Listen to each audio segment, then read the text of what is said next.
Galair, and welcome to the Loaf of Bread GAA podcast, slicing into the GAA of the past, present and future.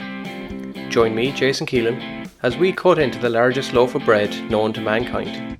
Hello, Diegwich, bonjour, ni hao, konnichiwa, guten tag and privyet to you all wherever you're listening in. What started as a message to 10 clubs has now expanded to more than 50 clubs globally from all continents. The journey through Loaf 2 GAA Global continues this week as we move on to our next destination in the GAA world. So come with me on the GAA journey of a lifetime and meet clubs from Canada to Argentina, South Africa to Gibraltar, Bermuda to the North Pole, New Zealand to Kuwait, Knoxville to Qatar, and literally everywhere in between. So grab the passports, grab the bags, it's time to go.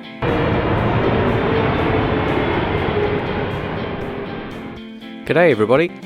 On Slice 10 of GAA Global we head back to our friends in Australia Down Under and meet the gang at New South Wales GAA. As we said, while New South Wales GAA takes in a variety of clubs, I had the chats with Linda from Limerick, Liam from Wexford and Colin from Tyrone, all about life at New South Wales GAA and the various clubs. We chat all things New South Wales, record membership levels, Linda's amazing singing and nights out, Liam having no friends, renting pitches from Campbelltown Blues AFL, competing with the AFLW for players, the incredibly competitive New South Wales competition, captaining clubs in Australasia, is Peter Canavan really God, and whether Linda's live cameo from her car after training may be the start of a new TV show called GAA Carpool to Training Karaoke. There's some serious crack out there in New South Wales, but first as usual, let's take a trip through the part of Australia called New South Wales and see what the area has to offer us. Consult us.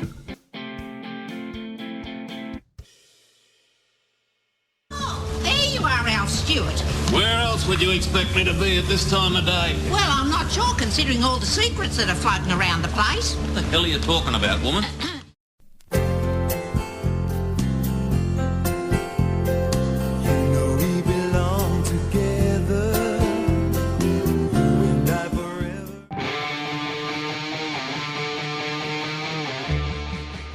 As we reach the state of New South Wales, we hear Sydney group The Vines play along for us with their anthem Get Free. Back on Slice 1 of this global GAA journey, we met John and Geelong Gales and heard about the main aspects of Australian history. So if you haven't heard it, go back and start from there and follow on this journey. In terms of New South Wales, the state itself borders the Tasman and Coral Seas, while also being host to an interstate known as the Australian Capital Territory, where the capital city Canberra is located. With a population of just over 8 million, New South Wales is the largest in people terms, many of whom are located in one area of New South Wales, Sydney. Because of its colonial past, as mentioned in Slice 1, the state has experienced many different aspects in history. In fact, at one point, the state as it was consisted of more than half of the country and took in the likes of New Zealand, Tasmania, known as Van Diemen's Land at the time, and other islands. Eventually, it would become what it is today, and the lands they once had were used to make new territories. The state traces itself back to the original Aborigines of the Illawarra region. When it comes to colonies in the 18th century and beyond, it is the same names as before, Captain James Cook being the main protagonist in the story. The state split into new areas and the territory of Waitangi, signed between Britain and the New Zealand Maori, signalled the end for the state's link to the nearby island nation. The state, like much of Australia and the world, suffered terrible loss during both World Wars and the Great Depression of the early 20th century. But the major areas continue to grow, and today one of those is Sydney, along with the likes of Newcastle and Wollongong, that make up the key areas of the state.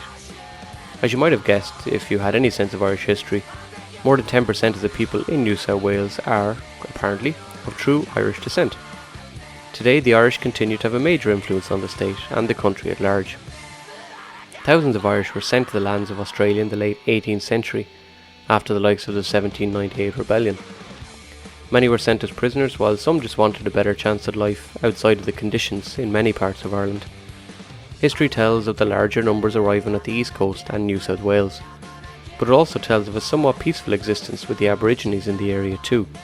Perhaps both shared a sense of being denied their rightful homes the way they should have been. In the mid-19th century, the Irish famine struck, and thousands more did whatever they could to board the famine ships to Australia. Many died en route. Many who made it died soon after. Those who survived knew their fortune and would work to make a living in the land down under. Many would go on to work in the mines, particularly those from the Munster region of Ireland. Over time, Irish people began to assimilate and engage with the culture more. Many joined the army during the Great War, while some moved into politics. Over time, many famous Irish names have emerged from the areas of New South Wales, including the famed bushranger himself, Ned Kelly, Qantas CEO Alan Joyce, and Mr Eurovision himself, Johnny Logan, who was born in the country before winning the Eurovision for Ireland. New South Wales also boasts an incredible 780 national parks in the state, ranging from the smallest waterfall to a full-scale forest park. Many of these are heritage sites also. In 1879, the Royal National Park opened in the state and would soon take the place as the second largest in the world after Yellowstone, which crosses through Wyoming, Utah and Montana in the US. Heading into Sydney itself, it's not hard to feel some sense of awe at the city. From my memories and photos from the early 2010s, seeing the likes of the Sydney Opera House and Harbour Bridge allows you to be part of the beauty of the city. Sydney is one of the world's great cities. In 2000, Irish people watched on as one of our great athletes, Sonia Sullivan, took silver in the 5,000 metres, beaten only by Romanian Gabriela Szavo. And Irish people continue to watch on today as just under 10% of the city's population itself are Irish. Some famous faces from the New South Wales region include the likes of actors Russell Crowe, Hugh Jackman, Nicole Kidman and Mel Gibson, comedian and actress Rebel Wilson, and musicians like the amazing original AC/DC lineup and the wild Michael Hutchence and his group In Excess, once known as the Farris Brothers. In sporting terms, the vastness of New South Wales leads to some famous names popping out. Sydney Swans are the main AFL team in the city, followed by Greater Western Sydney. Names like Lance Franklin, Adam Goodes and Barry Hall have all lined out for the Swans. And so too have GAA names like the great Jim Steins, Colin O'Riordan of Tipperary, Kingdom man Ty Kennelly, and my own podcast guest Chrissy McCaig, who have all at some stage or another been part of the Swans setup. Jim Stein's legacy on the sport cannot be overstated. Not only on the field but off it, he was a much loved man. So much so that after his passing in 2012, an award in his name was founded and runs annually, still within the AFL today. On the rugby side of things, Australia continued to be a force to be reckoned with in both league and union. The likes of Adam Ashley Cooper and Nathan Sharp have, among many others, lined out for Oz in union and hail from the great state of New South Wales. So too has the iconic legend himself, Nick Honey Badger Cummins, not to be confused with Meath legend and podcast guest Mickey Honey Badger Burke. Nick Cummins is absolute interview gold. Yeah, look, there's a couple of big hooligans getting about. When the start of this season turns up, the boys will be, going off like a ball in a china shop.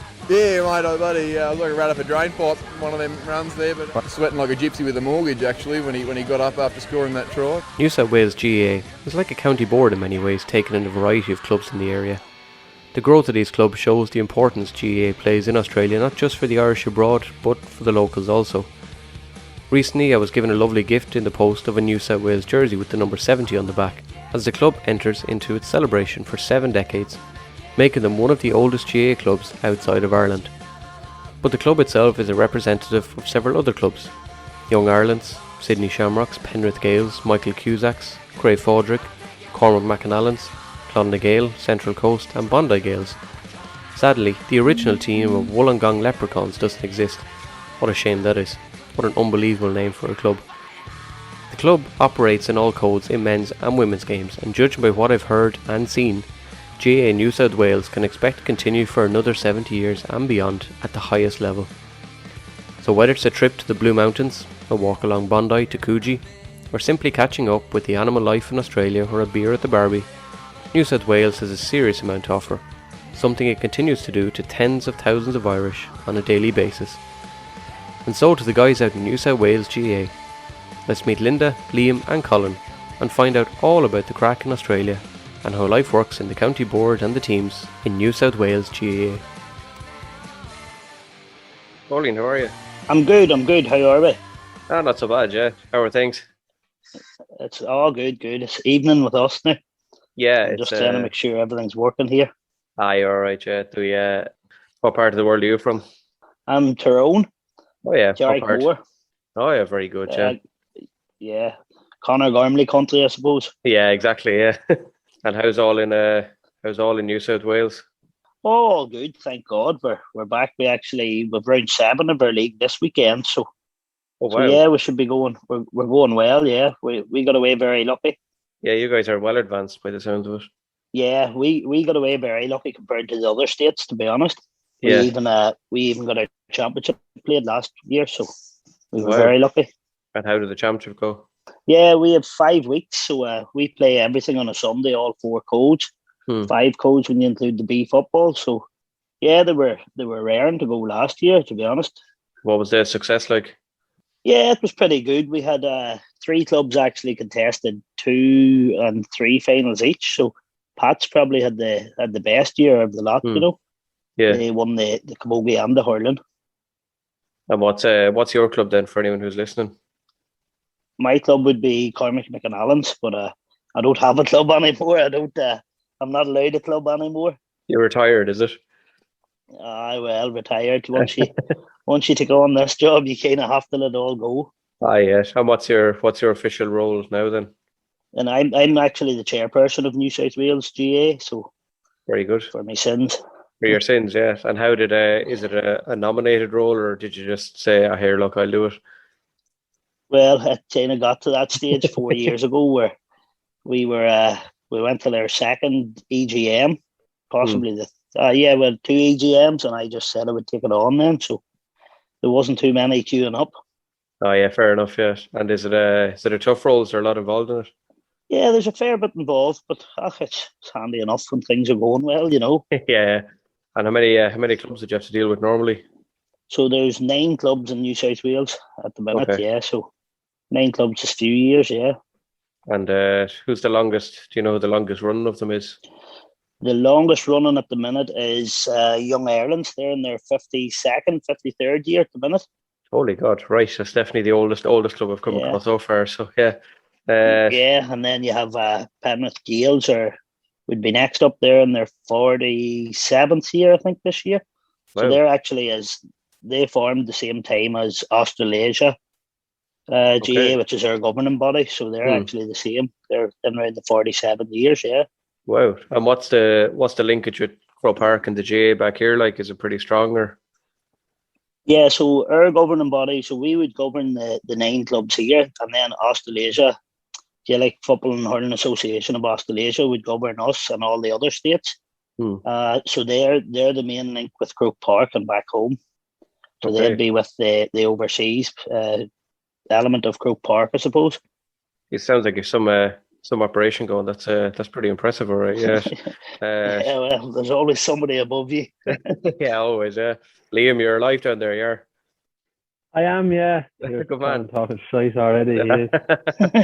How are things? Good, and yourself, Jason? Sure, can't complain. Whereabouts you from in life? Wexford. Wexford. The home of hurling. And they let you out there, they did, even though you're from Wexford. Yeah, they call us the Wexicans out here. So the Wexicans, exactly, yeah. Yeah, and you haven't brought Davy not Fitz lying out yet, either. no? No, they haven't deported me yet. Now they've tried a couple of times, but all right, they haven't got that far yet. And what's your club back in Wexford? Ratnure. I'm Ratnure, man. Oh yeah, very good. Yeah. I was in college with a couple of Owler to Bala people, so oh yeah. I've no affiliation to them now whatsoever, but yeah, who were the Owler men, you know? It was actually girls, Claire Sinnott. There's a link there anyway between the Sinnotts. I think is a pretty common name down in that part of the world. So yeah, it would be. Yeah. So she was the main one. Very good.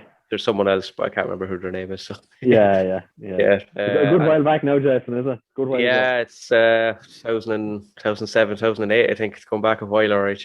Yeah, gone back a bit. Yeah, getting old now. Yeah. What brought you out to Australia? I don't know. I just wanted a bit of a change from home, and I suppose I came out there. What is it? Just over 5 years there in January, and I kind of got caught. I suppose the GA kind of held me here in a lot of ways. Probably would have been gone home, I suppose, if it wasn't for the GA out here, to be honest. And what do you work out there? Construction. I'm with one of the Irish civil companies out here at the moment. So we're pretty busy. Ferry Carrick is the name of it. Okay.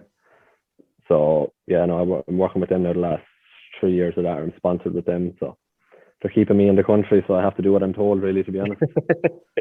And No choice in the matter. sure, look, Colin, what's your job out there, I'm very lightly I'm PRO in New South Wales, but Teresa covers a lot of it there, to be honest. So. Okay, fair enough.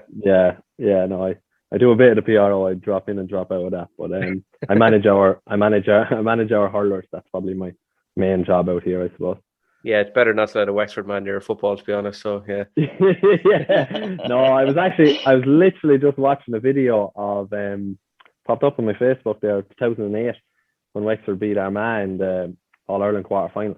I think we met Tyrone. I think in the All Ireland. Who beat us in the semi-final that year? I was going to say, here we go. Yeah. I think we got within 4 points of Tyrone, which was very good going for Wexford football. I think it is. Yeah, it was Carrick Moorman won that game. I think he clashed with Matty forward off the ball, and Matty went off injured. Yeah, I think Matty was all we really had that time. But I think that was the last time. I was only thinking back. I'd say that was the last time I was in Croke Park, was 2008. I'd say for that game of football. I'd say. Jeez, I never went. Yeah, well, Wexford were never in the hurling. Like, I would have followed the hurling strong, and Wexford were never, from about that time until maybe 15 or 16. Like, Wexford weren't up to much. Like, you know. So they have a few good footballers still. Yeah, I would have never really thought. We don't play football in Rathnure or anything, so football wouldn't have been anything I ever followed. Like, but yeah, no, I was just thinking back. I'd say that was the last time at 2013 when I met Clare. We got to an All Ireland quarter final in 2013, the hurling, but that was in Thurles. I'd say I haven't been in Croke Park in damn near close on 12, 13 years. I'd say. It's a long time. Yes, you had football. You would have had a good forward line. Ben Brosnan. Brosnan was there. Who? PJ Ford. PJ Banville, was that who it was? Or PJ Banville, Kieran Ling. They had a very good full forward line, actually. Yeah. You've offended Colin so much he's actually left the chat. Yeah. He's gone. He had enough. Yeah, he was offended. I'm upset about it. Yeah. How are things going anyway, Jason? Oh, grand, It's going very well for you, isn't it? Yeah, it's flying at the moment. It was, I suppose, a hobby in some ways, and it's kind of just jumped a little bit. This one now that going out in the summertime is going to be interesting because it's never been done in the GAA before. Like, as I was kind of saying to people, part of my reason was, get to travel so much and see all the kind of the stuff that goes on around the world. But the GAA clubs don't get a lot of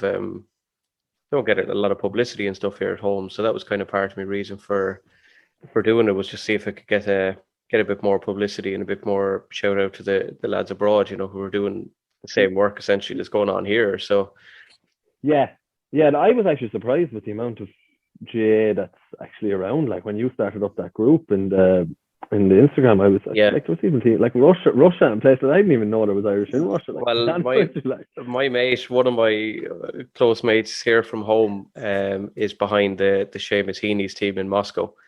There is a Moscow, I think Moscow Shamrocks are the long-standing team there, and the Seamus Heaney boys started out a few months ago. And it was a pretty fun thing to get a text off them and a picture, outside Lokomotiv Moscow's soccer stadium.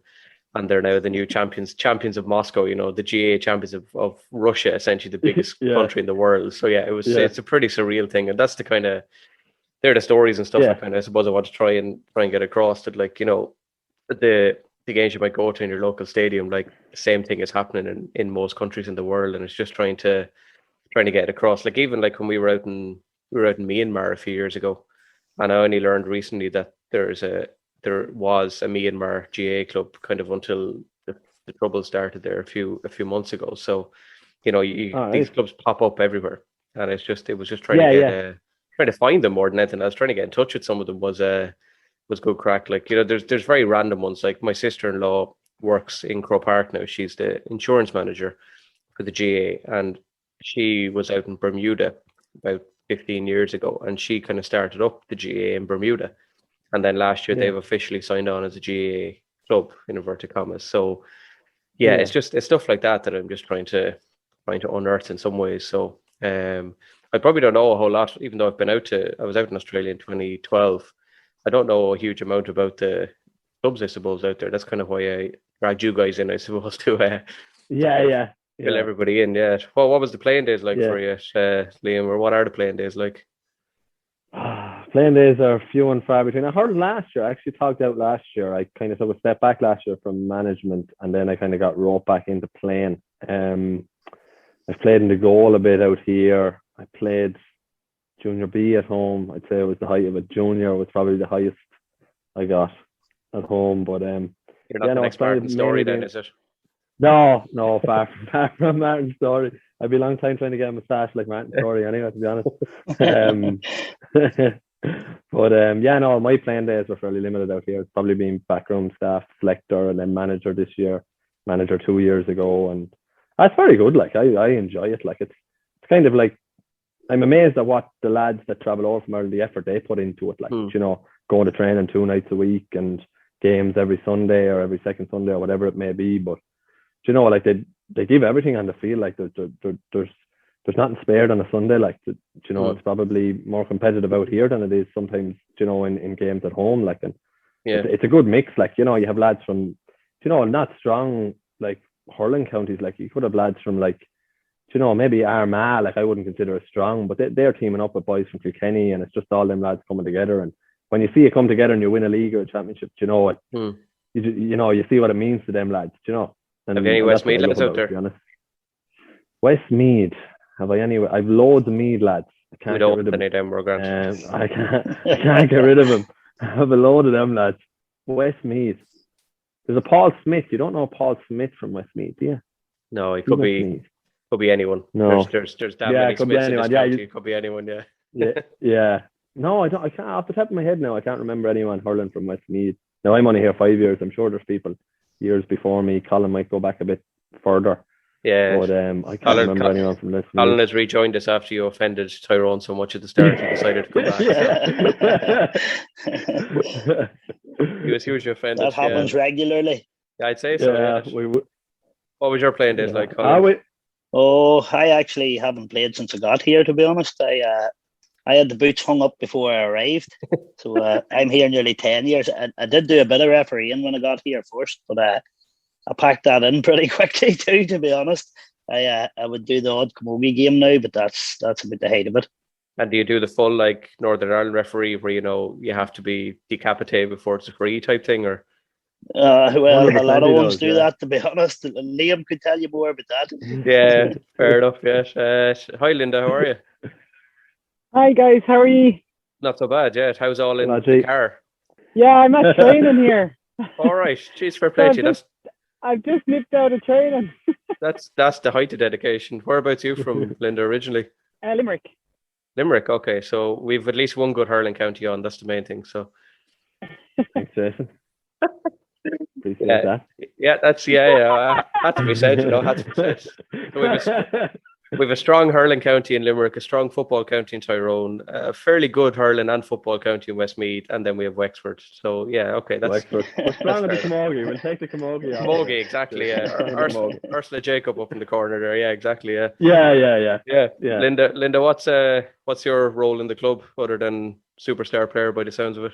No, well, I'm actually coaching the girls at the moment, the women's football team, and started playing as well, but probably doing more coaching at the moment and play a bit of camogie as well, do a bit of refereeing. I've been here a while, so sort of roped into everything. So yeah, what brought you out to New South Wales? I think it was really work, to be honest with you. I work in construction, so I'm a quantity surveyor, and things weren't great in Ireland in 2007 when I graduated. So I went to London for a while, and then I came here on holiday for a month, and I just said I'm definitely coming back, and I came back then about a year later, and I'm here since 10 years ago. Sounds like the real Irish story. Yeah, I went out and I met someone in the pub. I got offered a job, and I'm still there. Yeah, that sounds like the Irish way. Yeah, the true Irish way.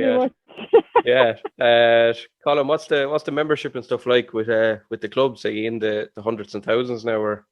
We're just not quite at the hundreds of thousands, but yeah, we've about 1,050 odd members last year there, so we're sitting at the minute up around 900.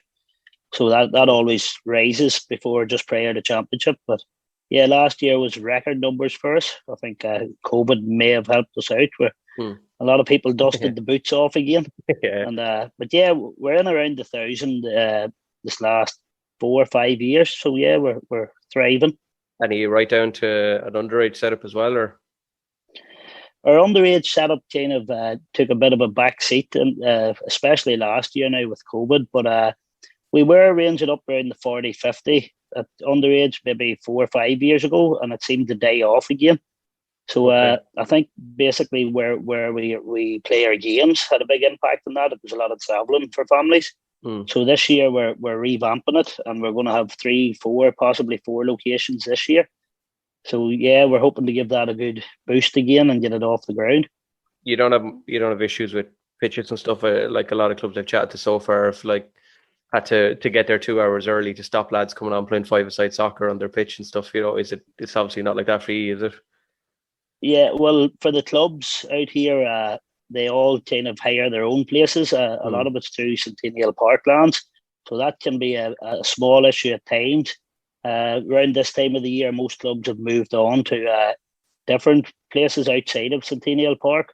You know, they've all got their own wee corner, I suppose you could call it, where the clubs themselves, they pay for all of that and they book it all.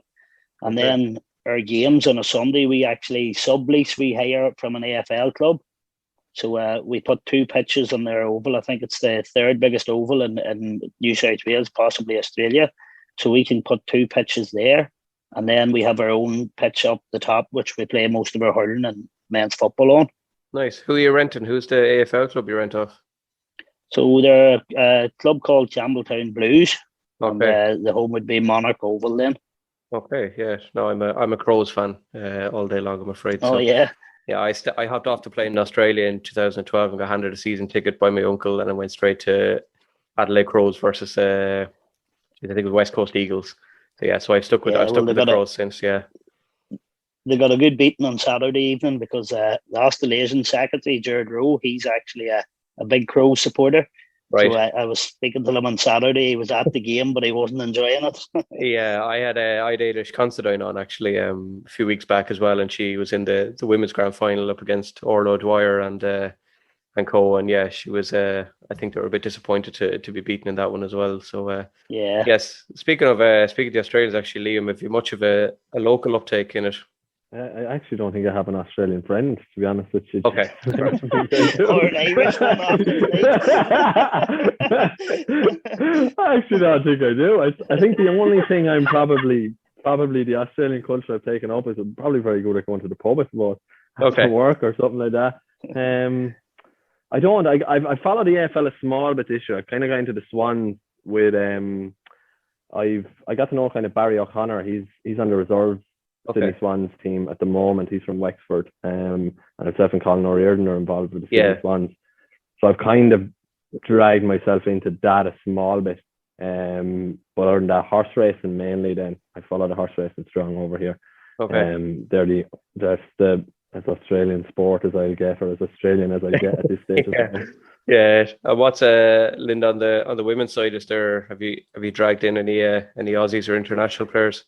Oh, God, like we did have a girl that played with us a few years ago. Lauren was her name, and she actually married a boy from our club as well. She met him at our dinner dance, and but she is the only Aussie really that we had. I suppose we have a girl here, Charlotte, she's born in Australia, but her parents are Irish, and she'd be about the only one. I think there's just such a strong contingent of Irish people here. It's like, you know, and it's just mostly Irish to play it. And I think because the AFL, the women's AFL has gotten so strong out here now, you know, all the girls are wanting to play AFL.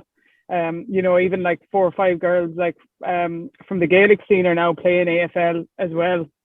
Out here, and sort of nearly doing it more so than Gaelic. So yeah, I don't know. I don't know why. I don't know why there hasn't probably been more of a crossover in it, to be honest, because like the standard of the Gaelic here is quite good. So you'd think more Aussies would play it, but maybe they're afraid. I don't know. Probably are, isn't it? Every time I talk to an Aussie about Gaelic, they're like, "Oh, geez, that's a rough game," and I'm like, "I play AFL, and that's rough." Like, do you know what I mean? You get sling tackled in AFL, like. Yeah. all the time. Like, yeah, that's bizarre. Well, What's Linda does that in the GAA as well, you know. Okay, fair enough. Fair enough. Yeah. Only when she's refereeing. It's all legal. It's all legal. If you're the referee, you can do whatever you want anyway. So it's grand. this is true. This is true. Don't tell them that. Yeah. What is your club actually, Linda? I meant to ask. I don't know if I asked you. Michael Cusack. Michael Cusack. So very good. Yeah. And have you got all codes or? Yeah, we've got all codes. We've got men's A's and B's, and we've got the women's football, camogie and hurling as well. Yeah. Very good. And how's the season? Have you guys had the season the same as everyone else? Is it still going? Yeah, it's still going now. We're kind of facing the business end of the league now. So yeah, we had a bit of with games. The last weekend's games got cancelled, but and I think that weekend was probably crucial to telling people whether or not they were getting through to the semis. So we'll have to just see whatever happens with that, because there was people 4th and 5th on the ladders and trying to get in for final 4 spots in semi-finals and that. So we'll just have to see. I think our ladies and men would be comfortable enough, but I don't know about the camogie and the hurling. So they'd be kind of, I think we'll just have to see what happens with those games. And yeah, but and then we have championship obviously coming up then in sort of June, July. But you could just count up get the members, counties listed out and just find the ones that have the most, sound people on it and just say, right, you're through, and just anybody with a Wexford link, Liam, just put them out to one side kind of thing, You're real hatred for Wexford, haven't you? I don't really know. I just you have to take somebody on in this, every time, and yeah. In fairness, Linda did the WhatsApp and Limerick are, I can't fault Limerick, and Colin's from Tyrone, so I wouldn't like to get in a fight with a Tyrone lad. I know I would. So, I take my chances on a Wexford lad instead. So. You're probably right. Have you guys got Liam? Have you got a local that the celebrations or Drowning of the Sorrows usually happening? Well, we're sponsored. I suppose most clubs are usually sponsored by pubs. There's plenty of Irish pubs around, so most. I've gathered that from the chat so far with everyone around the world. Yeah. We've all picked up a pub at some stage. So we actually have PJ O'Brien's in the city. Will be they're our main sponsor.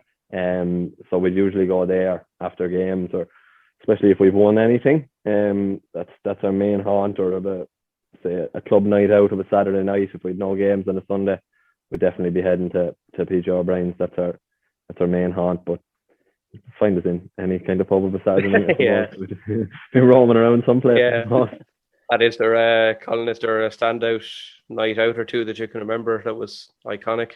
I suppose every day out with me and Liam is iconic, but yeah, I suppose the big one for New South Wales would have been the year before COVID hit. 2 years ago, we had our 70th anniversary as a committee, so we had a big night in the Ridges Hotel in the city centre for that. So yeah, that kind of stands out for me at the minute. Anyway, I couldn't go into too much details of other nights out before that, but did Lodgy get up on stage and sing a song that night? Actually, I don't remember Lodgy being up on stage singing that night. Yeah, that's right. I can't remember what song it was, but I think she sang 3 or 4 times. Do you remember your song of choice, Linda? No. That was well received that night. I remember.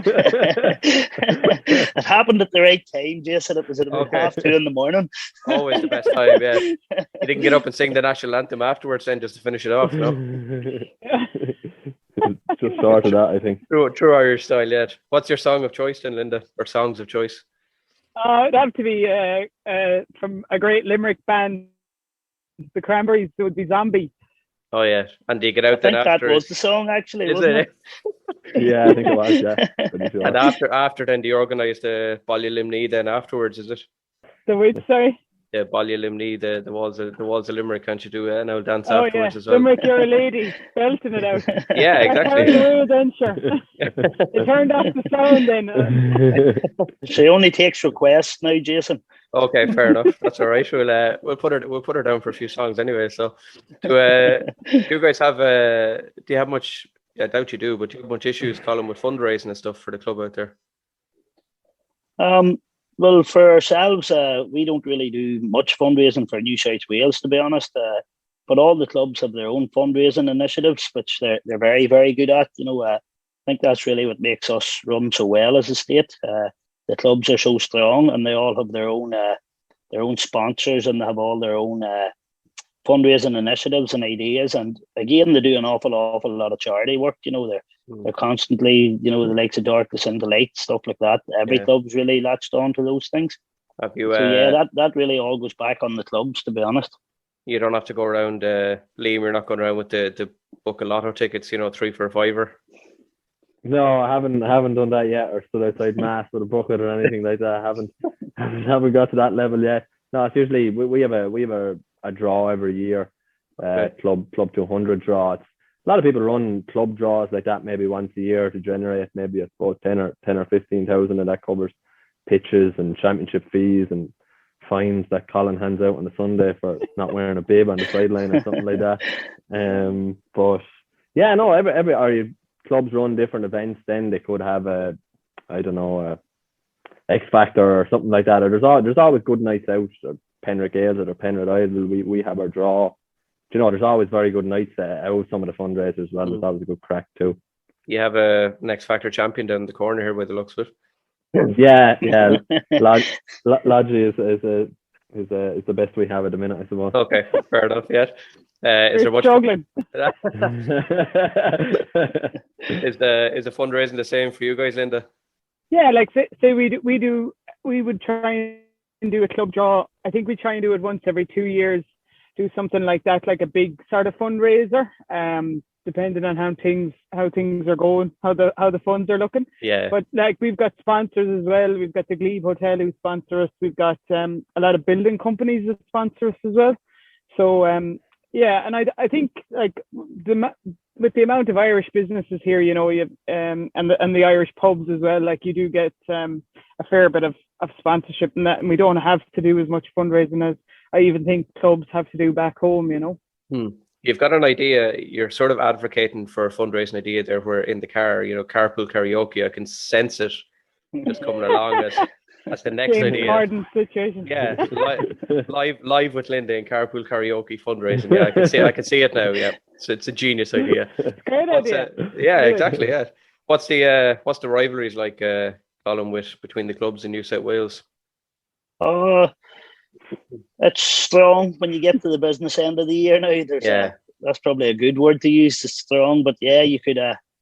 We have a disciplinary committee that's very busy at certain times of the year, put it like that. So yeah, but other than that, I think us as a state in New South Wales, we're very lucky and blessed because all the clubs do mingle together, and they support each other. They're fundraisers. They've no issue meeting up after games or anything. There doesn't be any afters. It's kind of all left in the pitch, but they leave a fair bit on the pitch. True Irish style, yeah. Yeah. What's it like with the women's side, Linda? Is it pretty much the same?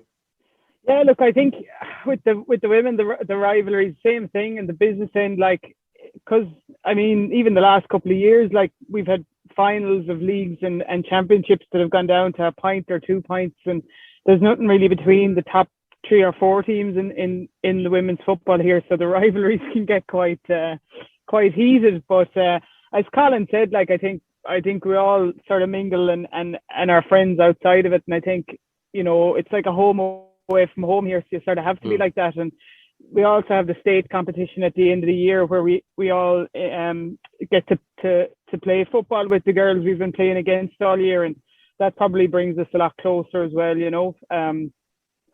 So yeah, so on the pitch on match day, it's a different story to the tea gardens on the Sunday night after.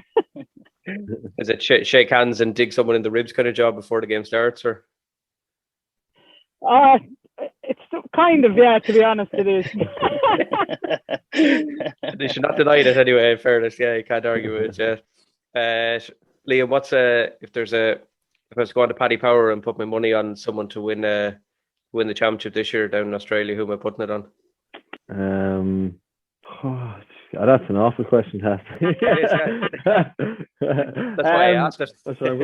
I'm going to back Central Coast, my own club, the whole way, really, aren't they? And I'm managing the hurlers, so I'm hardly going to say they're not going to win. Okay. I'd like to think we could win it anyway. I really would.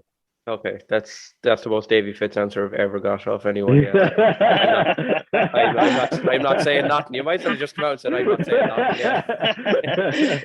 Yeah. What about Colin on the football side of things? Who should we be looking for? I suppose at the minute, Clonagale and Michael Cusick are the two teams going full tilt at the minute. But okay. Yeah, it's just look, all codes. The guy kind of be watching the all codes is 4 years now, and you could toss a coin in any of them. To be honest, it really is. It just comes to the wire every year. You know, when you see the likes of the ladies' football, was last year there was semi-final went to 2 passages of extra time, or the year before the final went to extra time. The last kick of the game, a girl scored the winning goal. You know, it's all of the codes are pretty much the same. You know. Last year, I suppose, in the hurling, Pats were probably the strongest team throughout the year. And to be honest, they got out of jail and brought the hurling final to extra time and won it. The Camogie, there was a point in that game, Pats and McAnallen, so anybody could have won that one. You know, the men's football was a point again. Cusick snipped Clonagale in the final of that. The B football was probably a little bit different. McAnallen's won that one easy enough, but yeah, it's literally the kick of a ball between any of the teams or a puck of the slip there, to be honest. Yeah, you're a good man for the stats. I like that. I love my stats. I love your knowledge. In fact, when you have to commentate on 5 games, you remember a couple of things, you know. Yeah, fair enough. No, I like that. Yeah, that's pretty impressive. Yeah. I could be telling you nothing, only lies there too, Jason, but that sounded good. All of it's lies. When they listen to this in July, they'll be like, none of that happened. That lad is lying through his head. Oh, they'll tell me anyway. Yeah, I can see it happening. Yeah, Linda, who's putting you on the spot? Who's the toughest nut or lunatic at your club? Jesus, well, there's a few I could pick here now, but oh, Jesus. Probably, there's a girl after coming in from Cavan, Leanne Sheridan is her name, and Jesus, like, she's at every training session. She works as hard as anyone, but she's a nut job. So I did a county colours night last Friday night. This is wear your county jersey. And she rocks up in a blue tutu. Right. In the Cavan colours, like, but with a blue tutu on it. Okay.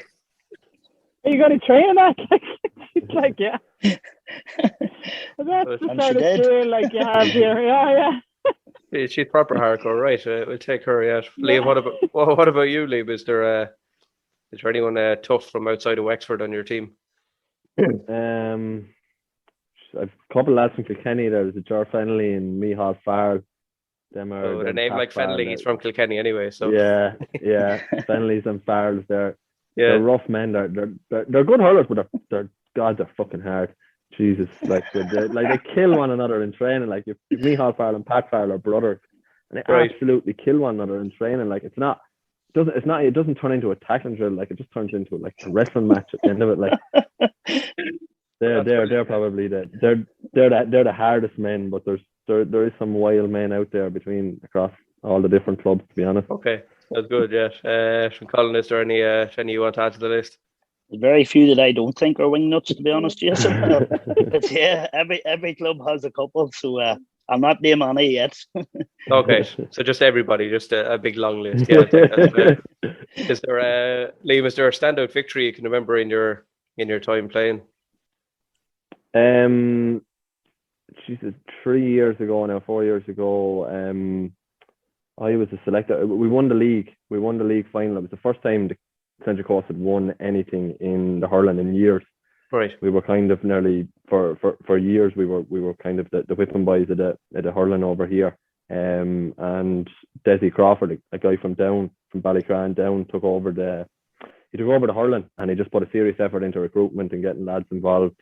And I suppose it all culminated. It's probably my second or third year involved. We managed to win the league final, and that was probably the most satisfactory one, I suppose, to win that one.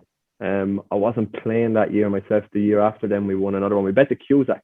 We hadn't beaten the Michael Cusacks in hurling in about 6 years, I'd say, we hadn't beaten them in a practice match or a tournament or anything. We hadn't beaten them in about 6 years. That was the sweetest of them all. I was playing the goal that day myself. Like, went to the beer for 3 days, quit my job and everything. Like, that was probably one of the best victories we've had over here. But there's been some brilliant ones, brilliant championships and leagues, to be honest, over the last couple of years. Okay, sounds good. Linda, is there a standout one for you?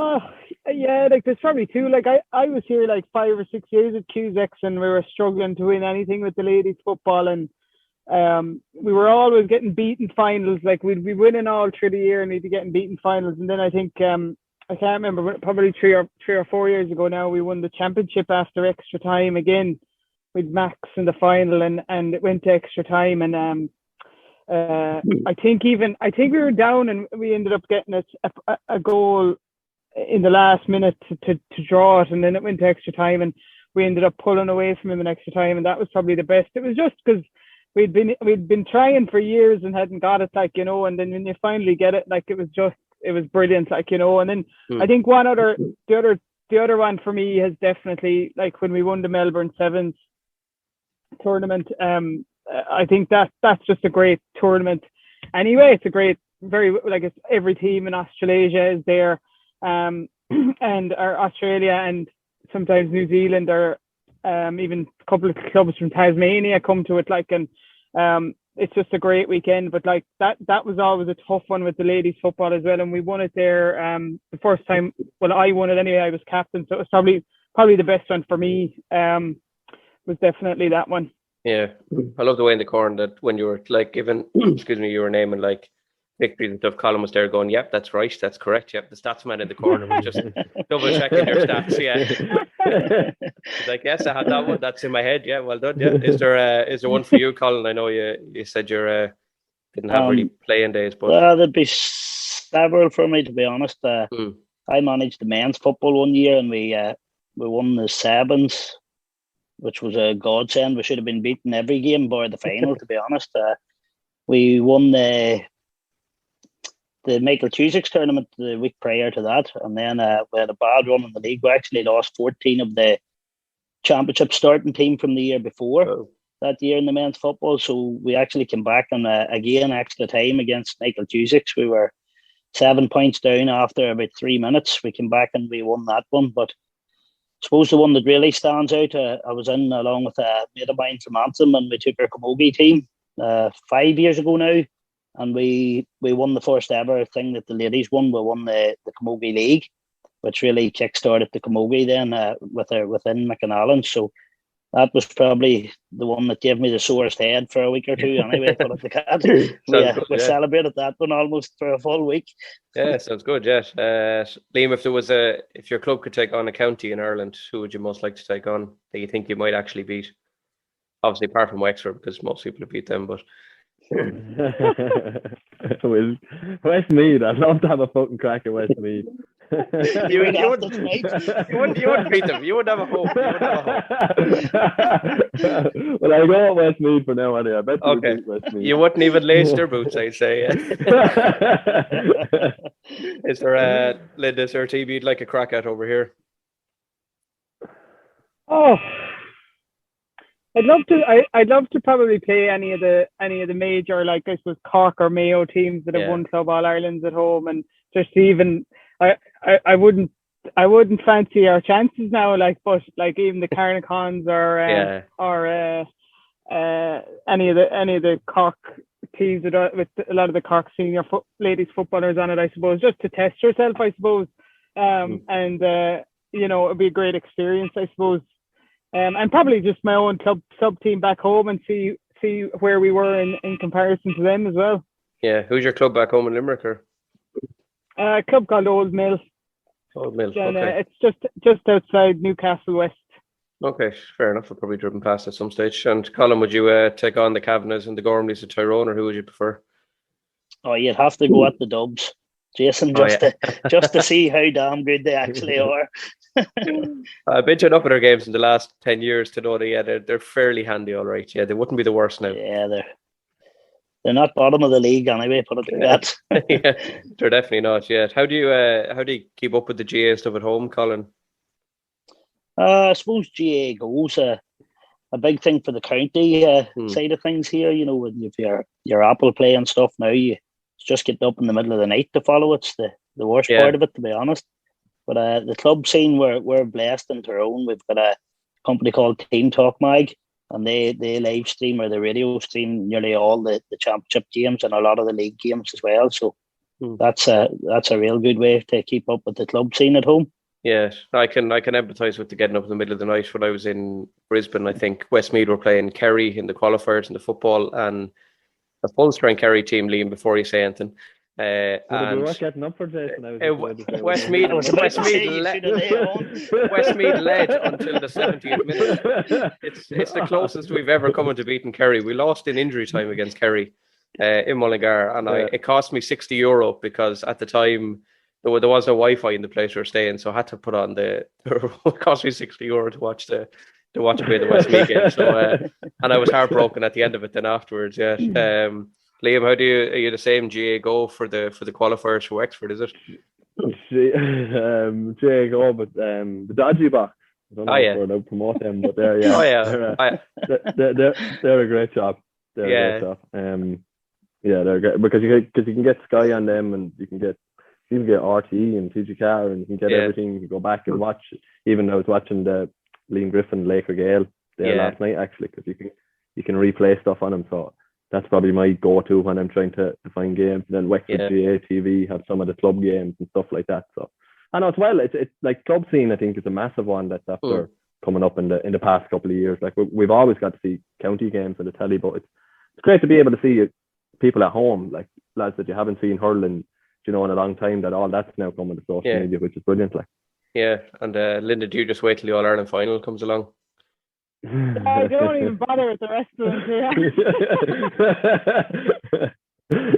I know, same.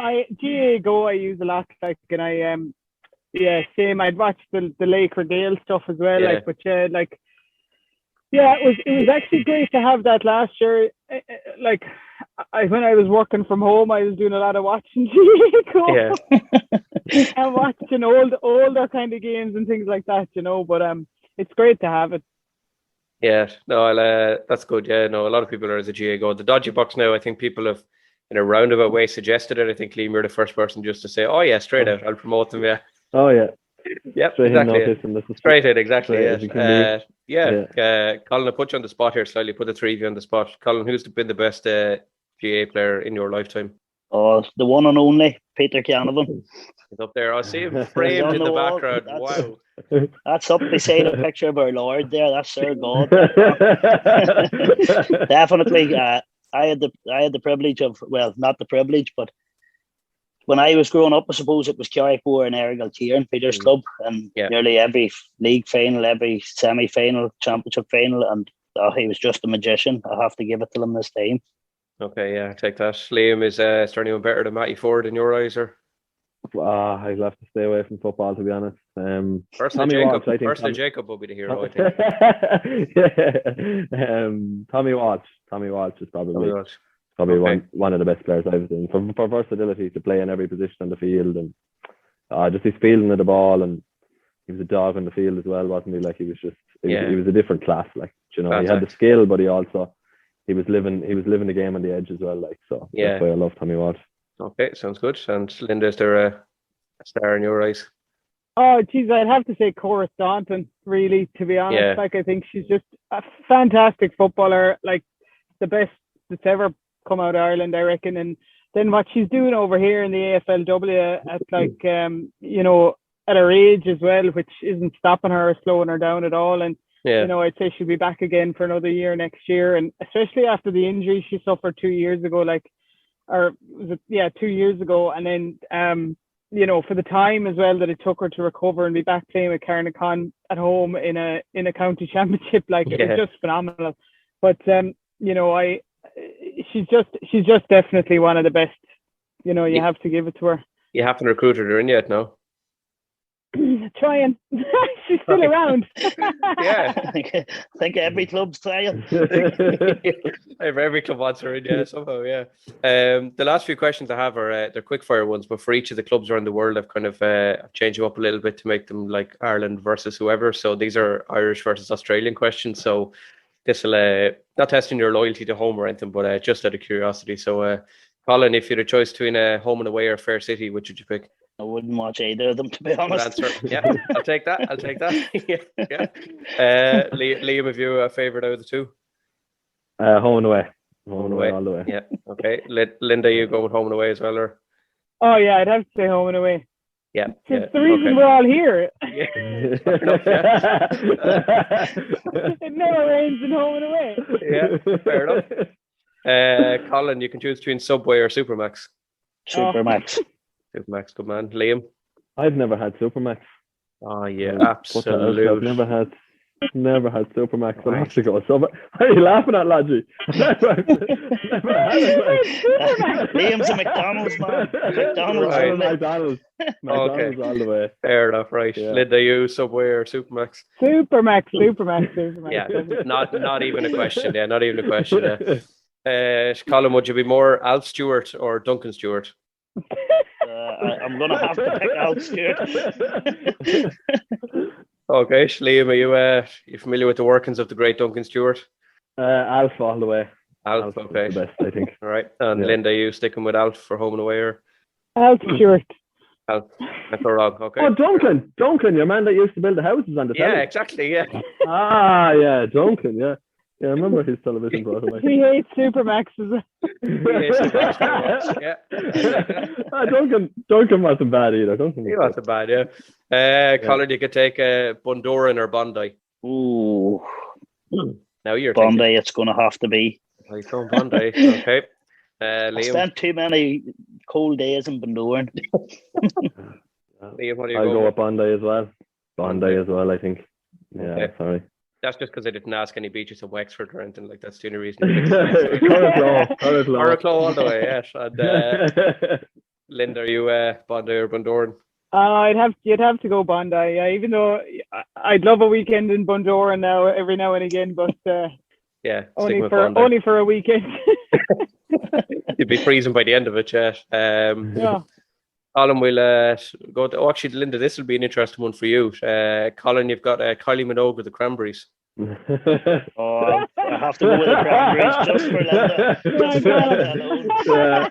Yeah, you will get the shit bet out of you if you don't pick the Cranberries Be here. very careful about your answer here. Yeah. We're unanimous on that one, Jess. Yeah. Unanimous on that one. Yeah, I'll take that. So, yeah. Liam, the AFL Grand Final or the All-Ireland Final? I swear, I've never been to an All-Ireland final, and it's... You've no reason to be at one, to be honest, so... No. Unless it's a Camogie, you're not going. I didn't go to any of the Camogie ones either. No, All-Ireland final all the way. Okay, good, yeah. Colin, what about you? Oh, Croke Park, All-Ireland final every time. Yeah, good stuff. And Linda, Limerick for another one this year? Oh yeah, same All-Ireland final, definitely. Okay, sounds good, yeah. Last one I have for you, and this is a vital one. Colin, Aussie barbecue or full Irish breakfast? Oh, the full Irish for me. You'd know it too. You see, and you're asking why we're picking on the Wexford lad in the corner. When you're Oh, don't worry, it's a long year ahead. Liam, are you going for the full Irish or the Aussie barbecue? I'll go with the full Irish as well, yeah. Okay, and Linda? Full Irish from Supermax.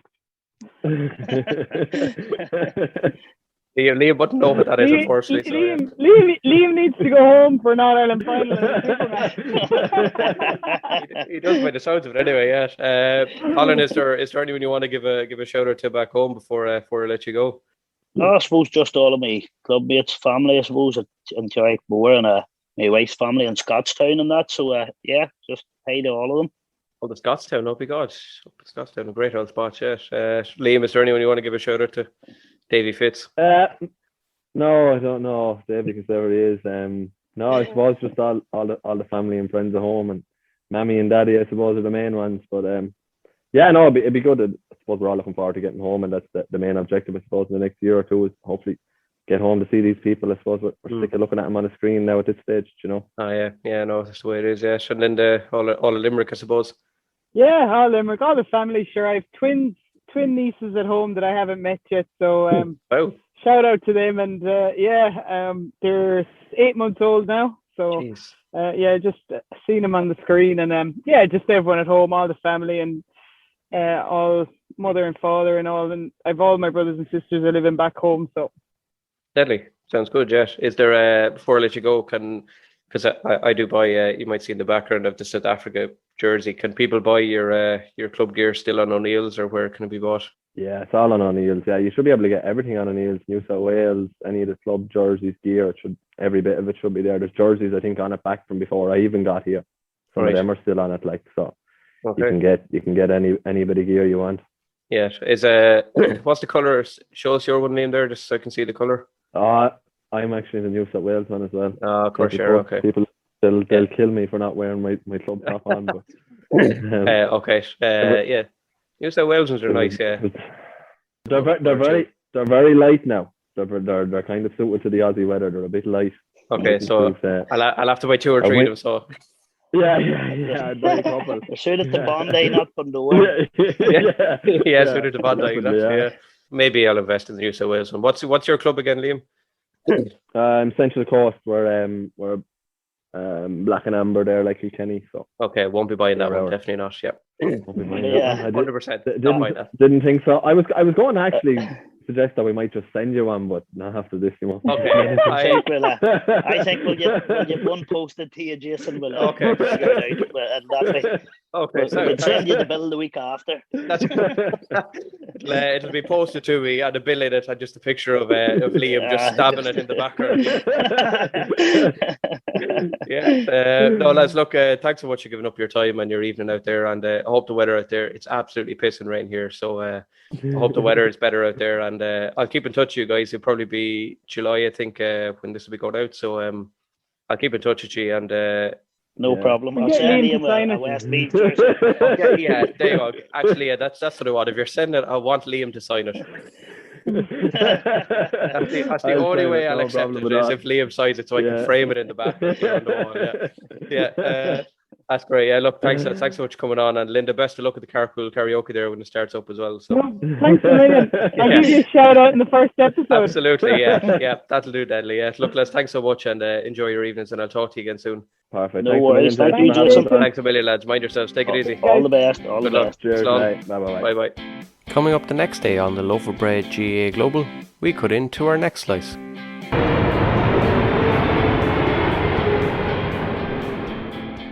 They haven't come knocking on your door looking for you to take the team yet? Oh, there's been 5 or 6 phone calls this year already. You're just blocking numbers as they come, is it? Yeah, like I moved away from where the training and all is. Right. So like where I'm living is probably 40 minutes drive over and back to training, and then you're there half an hour before, you have an hour training, and then an hour of talking shite then after. Standard GA training session, so yeah. Or maybe into the fridge and back in the van, and a handful of bottles drank out back in the van. We say a big thank you to Linda, Liam and Colin from New South Wales, and make our way to our next destination.